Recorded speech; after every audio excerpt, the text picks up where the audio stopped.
Companies किस तरह से फंड्स रेज करती है, तो इस पूरे वीडियो के अंदर हम ये सीखने वाले हैं। उनके क्या बेनिफिट्स होते हैं और क्या डिसएडवांटेजेस होते हैं। जो प्राइवेट फंडिंग होती है, तो उस प्राइवेट फंडिंग में इन्वेस्टर्स को क्या प्रॉफिट होता है, क्या लॉसेस होते हैं, ये सारी चीजें हम इस वीडियो के अंदर सीखने वाले हैं।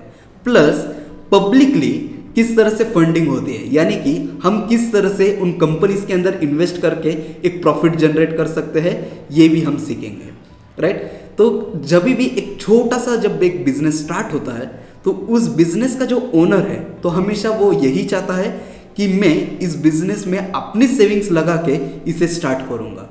और वो उसे स्टार्ट करता है, कुछ वक्त बीतता है और कुछ वक्त के बाद वो बिजनेस प्रॉफिटेबल होता है। और प्रॉफिटेबल होने के बाद जो भी वहाँ से प्रॉफिट्स आते हैं, उन प्रॉफिट्स को री इन्वेस्ट करके वो अपने बिजनेस को एक्सपांड करता है। और इसी बिजनेस को हम कहते हैं एक बूट स्ट्रैप्ड बिजनेस, राइट। सो बूट स्ट्रैप बिजनेस यानी कि जो भी प्रॉफिट्स आ रहे हैं हमें उस कंपनी से, तो उसे ही री इन्वेस्ट करके एक्सपांड करें, राइट। सो इसे बूट स्ट्रैप बिजनेस कहते हैं।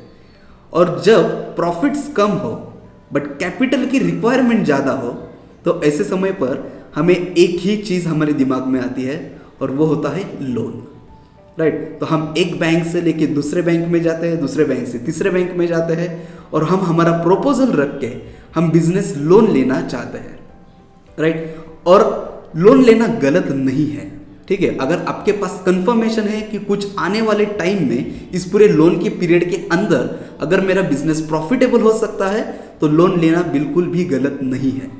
बट इसका सबसे बड़ा डिसएडवांटेज ये होता है कि जैसे ही लोन वो सैंक्शन होता है, वो लोन सैंक्शन होने के बाद उसके तुरंत ईएमआई स्टार्ट हो जाते हैं। हमें जो भी हमने लोन लिया है, जो भी प्रिंसिपल अमाउंट है, उसके साथ ही साथ हमें एडिशनल इंटरेस्ट भी उस बैंक को देना पड़ता है, राइट। और अगर हमारा बिजनेस प्रॉफिटेबल नहीं होता है, तो हम वो ईएमआईज नहीं चुका पाते हैं। और बैंक हमेशा ये देखती है कि जो भी कंपनी है, तो वो उस कंपनी के पास कितने एसेट्स हैं, राइट। ताकि अगर ये लोन नहीं चुका पाया, तो उन एसेट्स को बेच के वो अपनी लोन अमाउंट रिकवर कर पाए। प्लस वो ये भी देखती है कि जो ओनर है, उस बिजनेस का ओनर है, तो उसके पास अपने पर्सनल एसेट्स कितने हैं, राइट। सो एक सोल प्रोप्राइटरशिप बिजनेस या फिर एक पार्टनरशिप फर्म के अंदर ये सारी चीजें देखी जाती है। बट एक और टाइप की कंपनी होती है जिसे लिमिटेड लायबिलिटी पार्टनरशिप कहते हैं, विच इज एलएलपी, राइट। तो एलएलपी जैसे कंपनीज में लायबिलिटीज लिमिटेड होती है। तो बैंक सिर्फ कंपनीज के एसेट्स को ही बेच सकती है। वो कोई भी पर्सनल एसेट्स को, जो प्रोमोटर्स है कंपनी के, तो उन प्रोमोटर्स के पर्सनल एसेट्स को बेच के वो कभी भी अपनी लोन अमाउंट रिकवर नहीं कर सकते। तो ये एक बेनिफिट होता है एक एलएलपी कंपनी का। और इसी एलएलपी कंपनी के जैसे प्राइवेट लिमिटेड कंपनी के अंदर भी यही चीज होती है, राइट। तो प्राइवेट लिमिटेड कंपनी के अंदर भी लिमिटेड लायबिलिटी होती है। अगर एक private limited company bank loan लेती है, तो बैंक सिर्फ उस कंपनी के एसेट्स को ही बेच सकती है, राइट। और एक प्राइवेट लिमिटेड कंपनी के अंदर आपको पता है कि जैसे काफी सारे इन्वेस्टर्स भी होते हैं, राइट। तो वो इन्वेस्टर्स अपने रिस्क पे उस कंपनी के अंदर इन्वेस्ट करते हैं। अगर वो कंपनी लॉसेस में जाती है, अगर वो फेल हो जाती है, बंद हो जाती है, तो उनके पास कोई भी राइट्स नहीं होते हैं कि वो प्रोमोटर से कहे कि वो अपने एसेट्स को बेच के हमारी अमाउंट रिकवर करके दे, right. Because private limited company is a limited liability company. तो ये जो इन्वेस्टर्स होते हैं प्राइवेट लिमिटेड कंपनीज के अंदर, तो वो बेसिकली कौन होते हैं? हमारे सब जान पहचान वाले लोग होते हैं, राइट। वो हमारे फ्रेंड्स होते हैं, हमारे रिलेटिव्स हैं, या फिर हमारे फैमिली मेंबर्स हैं। तो ये वो इन्वेस्टर्स होते हैं। और इनके अलावा कंपनी एंजल इन्वेस्टर से फंड्स रेज कर सकती है, राइट। सो एक प्राइवेट लिमिटेड कंपनी के अंदर वो कंपनी क्या करती है, अपने प्रोमोटर जो होता है उस कंपनी का, वो प्रोमोटर अपने शेयर्स को डाइल्यूट करता है और वो शेयर्स इन्वेस्टर्स को देके उनसे फंड्स रेज करता है।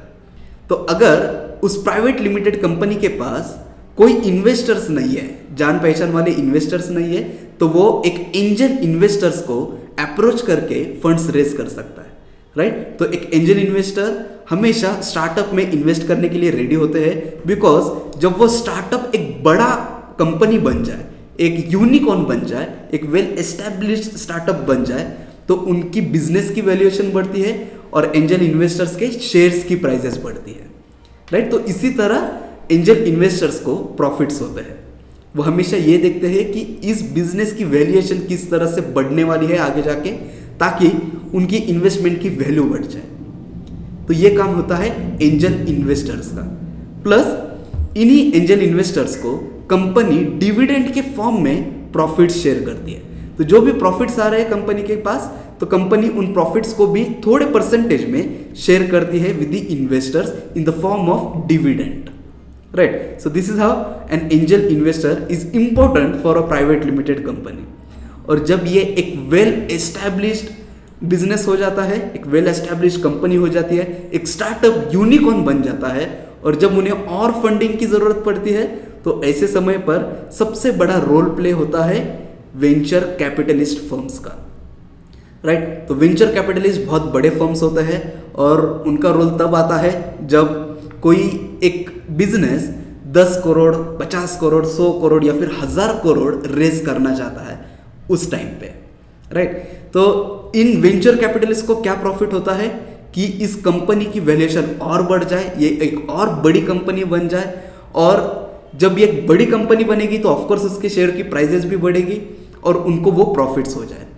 सो this is how venture capitalist plays its role. So I hope आपको समझ गया कि किस तरह से फंड्स रेज किया जाता है। तो काफ़ी सारे वेज है, जैसे कि एक बैंक लोन है। बैंक लोन के आपको बेनिफिट्स और डिसएडवांटेजेस पता चल गए हैं। उनके अलावा हम इन्वेस्टर से फंड्स रेज करते हैं, जहां पर एंजल इन्वेस्टर्स और वीसी बहुत बड़े रोल प्ले करते हैं, राइट। और इसके भी अलावा एक और ऑप्शन होता है एक कंपनी के पास कि वो अपने शेयर्स पब्लिक को दे और पब्लिक से फंड्स रेज करे।